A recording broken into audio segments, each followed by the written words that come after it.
favorite part about welding is probably doing it. It's very different from all the other things I've done.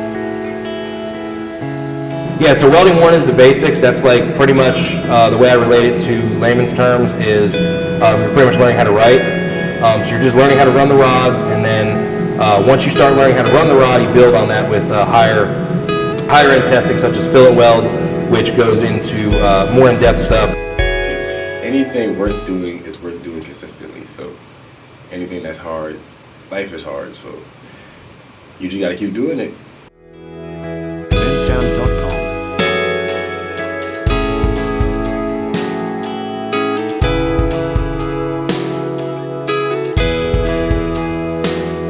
bensound.com.